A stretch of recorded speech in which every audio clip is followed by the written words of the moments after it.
5 দফা দাবিতে দ্বিতীয় দিনের মতো কর্মবিরতি পালন করছে চট্টগ্রাম ও রাজশাহী মেডিকেল সহ দেশের বিভিন্ন হাসপাতালের ইন্টার্ন চিকিৎসকরা।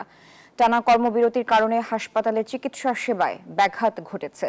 সেবা দিতে হিমশিম খেতে হচ্ছে স্থায়ী চিকিৎসকদের, ভোগান্তিতে রোগীরা। আজও কাজে যোগ দেননি ইন্টার্ন চিকিৎসকরা। আন্দোলনে একাত্মতা ঘোষণা করে মেডিকেল শিক্ষার্থীরাও ক্লাস বর্জন করেছেন। এছাড়া অবস্থান কর্মসূচি পালন করেন সিভিল সার্জন অফিসের সামনে।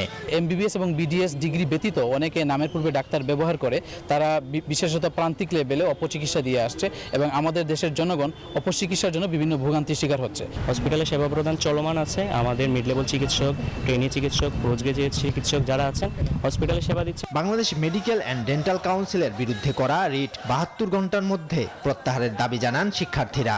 আগামীকাল যদি রায় পেছানো হয় কিংবা রায় আমাদের পক্ষে না আসে, তখন আমরা যেটা করব সেটা হচ্ছে আমরা কমপ্লিট শাটডাউনে চলে যাব। আমাদের সবাই কিন্তু এখানে আসে নাই, ইমার্জেন্সি ক্যাজুয়ালিটিতে আমাদের কলিগরা আছে, আমাদের ব্যাচমেটরা আছে। টানা কর্মবিরতিতে রোগীদের সেবায় ব্যাঘাত ঘটছে। হাসপাতালের বিভিন্ন বিভাগে স্থায়ী চিকিৎসকদের সেবা দিতে হিমশিম খেতে হচ্ছে। ভোগান্তিতে পড়েছেন রোগী ও তাদের স্বজনরা।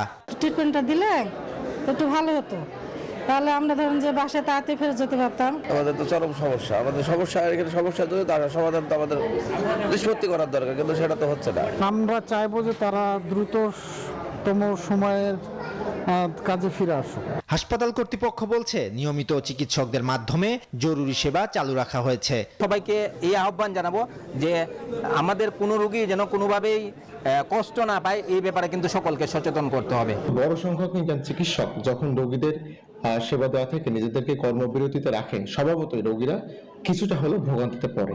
দাবি আদায়ে সোমবার একাডেমিক শাটডাউন এবং 25 ফেব্রুয়ারি হাইকোর্টের উদ্দেশ্যে লং মার্চের ঘোষণা দিয়েছেন ইন্টার্ন চিকিৎসক ও শিক্ষার্থীরা। Desk report, news 24।